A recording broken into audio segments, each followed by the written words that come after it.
Ренцэн дөчдөнгөж өндийсэн гэхэд 60 настай гэж зарим хүүхэнд духны үрчлэгээ тоолуулжээ. Эхнэр авах гэж нэлээд хэдэн жил зориулаад эцэст нь тэрбээр намайг насаар минь гойн явна гэд бурхан зурчихсан юм байна. Хэмээн өөрийнхөө хувь тавилан харах болжээ. Цэргийн баярын орой халамцуухан гандан уруудаж яваад ханийн тэнгэр дуудана гэсэн зурхаачийн өрөөнд давхиж ороод уйлаг болсон хэзээ ихнэр авах бол гих асуултаа тавьжээ. Өнөөх бөөл ам нь ялгагдахгүй сахал самбаанда баригдсан хэдэнтэй зоос гүйлгэж үзээд "Заяаны ханчна танаа гэрт чиний ширээн дээр байна" гэж төсхий тэл хэлжээ. Яг ингэж хэлдэг зурхаач үзмэрч сонсоогүй тул нэлээд гайхсан Ренчин халааснасаа үрчилсэн 5,000 төгрөг сарвайвал нөгөөх нь "Би өнөөдөр өргөл барьц авдаггүй. Та хурдан явсугай" гэжээ. Монголд ийм лам хувраг зурхаач үзмэрч байхгүй. Яасан хачин нөхөрвэ хэмээн мань нэр бодсоор гэртээ оров. Тэгтэл ширээн дээр нь зар мэдээ сонин дэлгээстэй хэвтэж байхан дэрэ. Эхний хідэн хуудсыг эргүүлэн харвал 40-45 настай, дээд боловсралтай, гол нь эмэгтэй хүнийг ойлгодог сайхан сэтгэлтэй залуутай танилцсан гэсэн зар нүдэнд нь тосов. Сонин руу уцтаж хувийн дугаарыг нь олж аваад хүүхэнтэй уулзах газраа тавуулжээ. Маргааш нь болцсон цагтаа очвол өөрөөс нь хэд ихч болов уу гэмээр гунгасан цагаан хүүхэн хизээ язааны таньдаг хүн аятай шүдэ ярзаалхан инээгээд "Ренцэ, чи чинь эмэгтэй хүнийг яасан удаан хүлээлгдэг харах уу вэ?"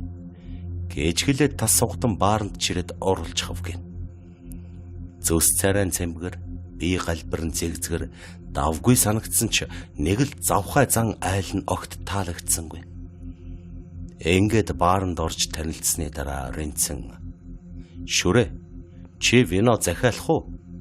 гэвэл хүүхэн "Би өнгөтэй арх уудаггүй. Харин бүтэн шил экс авчих" гэсэн байна. Архийг ёстой л цөлж өгдөг нэгэн ажээ.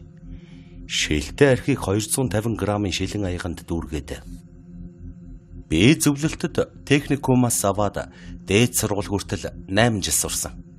Орс вкустэй. За, аз жаргалын төлөө гэд ганц амьсгаагаар хүндэрсэн байна. Ренцэн хамраа тас чимхэж байгаад танилцсан хүүхнээсээ дор уухгүй хичээсэн авч талыг нь хахаж цацсан чүү айл уу. Тэр хоёр яаж зочид буудалд очсноо ч мэдсэнгүй. Нэгсэрвэл мань нэрийн толгой заацаараа хаг усрах шахан өвдөж байна. Шүрээ чармаа шалдан хэвдэж байснаа шууд өндиж ирээд "Шаартаж өгөх нэ, Ренцэ. Гяс босоо дэлгүүрээс 2 шил арх аваад ир, хурдлаарай" хэмээн эрхлэн уруул дээр нь үнссэн байна. Ийм л арх садар хоёрт автсан хүүхэн танилцын зард ханддгийн байна хэмээн толгоогоо шаахад хүрчээ. Дуу шуугийн хувцас өмссөн тэр чигээр гэртээ гарч бүтэн өдөр ажиллаа таслан амарсан түүхт. Хожмын нэг өдөр гандангийн зурхаач ирийн жижиг модон амбаарт дайрч ороод ёстой хуурай агсам тавьсан гэн.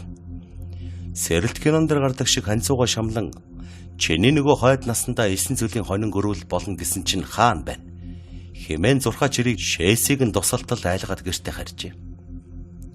Харин сарын дараа Facebook-с сүүги гэсэн нэртэй үл таних царайлаг бүсгүй найзын хүсэлт мань нэрлүү илгээсэн байна. Ингээд тэр хоёр чатын найзууд болсон байгаамаа. Өглөө босоод ийм мэдрэмж төрлөө, ийм хувцас авлаа. Миний сэтгэл санаа өнөөдөр гоё байна. Ийшээ тийшээ явлаа гэх мэтийг хэрэгтэй хэрэггүй үгс хоёр биер рүүгээ чатлсаар сүулдэ амраг косууч шиг янаг үгс шидэлцдэг болов. Сүүгийг их тэр хүүхний "Би чамтай дотн танилцмаар байна. Чи элдв муу зуршилгүй биз" гэсэн үгийг Ренцэн сонсоод жигтэйхэн баярлаж "Би ч гэсэн арх тамхи бас хэрэгэлдэггүй бүсгүйтэй үерхмээр байна" гэсэн үг явуулснаар Facebook-ийн найзууд уулзахаар болчихлоо. Болзох санал тавьсан тэр нэгэн орой Ренцэн урдм ногт уулзаж байгаагүй хэрнээ хүүхд үгийг нь сайн мэдэх бүсгүйтэй уулзрахаар гэрээсээ яаран гарчээ. Бараг цаг шахам хүлээ. Гар утас руу залгавал очиж байна гинэ. Тэгж 22 цаг өнгөрч байхад хар цув өмссөн дунд зэргийн нуруутай цавцагаан царайтай хүүхэн гар барин танилцжээ. Уучлаарай. Манай гэрт ажил гарчхад та удаан хүлээв үү? Гэх намуухан дуу Ренцэнд их л таалагдсан байна. Харин бүсгүй час улаан уруулаа нээж инээх ах үед цэлдэн хөх шүднүүд яр анхаарагджээ. Мойл нэрс идчихээр л шүд ингэж хөхөрч харагддаг. 5 сард юуныхан жимс байх билээ. За яхав дүүрсэн хэрэг.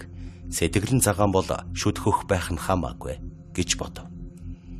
Гудамжинд харанхуй дээр нь бүсгүйн нүдний шилтэй байсан болохоор түүний царайг тийм сайн ажиглаж чадсангүй. Дуу нүрдийн адил намуухан зөөлөнхөрнө үгээ нэгээр зөөж их удаан асуугач. Намайг Сүндэрмаа гэдэг. Одоо хаюулаа хайчих билээ. Тэнгист 21 цагийн кино үзэх үү? Гэж Ренцэн дөрүүчийн муухай түүхэд автахгүй тулд ресторан баарнаас жаахан зүгтаалган асуув. Кино горч яах вэ? Тэрний оронд манад очие гэлээ. Тэгээд тэр хоёр такси барих юм болов. Гэвч харанхуй байсан болоод ч тэрв эсвэл такси тэдэнд үйлчлэхийг хүссэнгүй. Тэд алхахаар шийдэн ойр зургийн юм ярилцсан явжээ. Тэгтэл Шарангийн акцент машин хурч ирээд зогсов. Хүүхэн баян хошуу хойгоороо явах уу? Гэвэл настай эргэнэт Сүндэрмаа тийш удаан ажиглан харснаа муухай ойрлон машина тултал хаазлаад зүгт очихва. Ренцэн солиот амтан бэ гэж бодоод хүүхний гараас хөтлөх гэвэл гар нь цэлдэн хүйтэн мэс шиг байв. Гарыг нь чангахан атгаж дулаад сутлах гэвэл хүүхний гарын арьс нь хэсгээр гуужиж унах энэ. Алмаарч орхисон Ренцэн. Яана би юу хийчих вэ? Гэвэл Сүндэрмаа би таныг сугадъя гэд хүйтэн биеэр түүнийг налсан байна. Энэ зур түүнд нэг муу совин татаад явчихв. Бүсгүй. Та яа? Би танд таалагдахгүй байна уу? Гэхэд хоолой зангирч нүднийх нь аяганд нулимс сэлэлзээд ирэв. Ренцэн. Яала гэж дээ. Та их сайхан бүсгүй юм. Гэд зам даган алхав. Ярих юм нь олдохгүй хид имэйл тэнгэр лүү ширтснэ. Инхэд чи хэд настай вэ? Гэв. Хүүхэн би чамаас олон ихчээ. Гэхдээ залуу харагдаж байгаа биз? Гэвэл манер юу нэгч байх билээ. Үсрээд 1-2 жил эсвэл хэдэн сар л биз? Хэмээн хэл давчих. Энэ үед Сүндэрмаа хөх шүдэ гарган инээснэ. Би хэдэн настай юм шиг байна гэжээ. Тэнгэрийн хаяа ширтэж явсан Ренцэн. Чи үсрээд л 38 юм уу? 39 настай байх. Гэвэл хүүхэн. Тийм дээ. Би 1962 онд 40 наснда хорвоог орхисон юм чинь. Гэж хоолойн тасалтан нүдэнд нь хорсол жигшил төрн шивнжээ. Энэ үед гой нэрийн сэтгэл яаж харанхуйлсан нь ойлгомжтой. Өнхөлцөг нь хаарах шахсан тэрбээр хүүхний сугдсан гарыг тавиулах гэвэл Сүндэрмаа тас зуран. Би үхэд чөтгөр шолон болсон ч бай. Хүнтэй танилцаж хайрлуулж болдоггүй юм уу? Хэмээн гомдолтой барьхирч юм. Хажуугаар өнгөрсөн 2 залуу та яагаад эмэгтэй хүнийг гомдоогоод байна? Гэ түүнийг замдаад авсан байна. Тэр үед хүүхэн зайлцгаа 92-ын хооронд элжиг бууж ороод гэж мэдхүү. Гэснээр Ренцэн замдан бүдүүн залуу ганц гараараа өргөөд замын хажуу руу чулуу шиг шидчихжээ. Нөгөө залуу муухай орлон хүүхэн рүү дайрахад Сүндэрмаа зөксөн гарыг нь ганц мушкаад өмнөөс өхрүүлэн суулгачих. Замын хажуу руу шидэгдсэн залуу босож ирээд яахаа мэдэхгүй харж зогссон. Гамба наадах ч нөгөө 500 айлын хар цувтай ороолон байна штэ. Хэмээн хилээд хар хурдаараа зүгтаасан гэдэг. Энэ агшинд Ренцэн ч гэсэн хүүхнээс хумги зүгтав. Хар цувтай хүүхэн би чамд хайртай. Чи намайг битгий орхиоч гэж цөрхрөн уйлсаар хоцорчээ. Буудал шахамгүйгээд байшингийн орцонд амьцгаагаа дарж ядан хэсэг амарвал Сүндэрмаа гэгч босоо ороолн нисээд ирвүү гэмээр хажууд нэрчгсэн.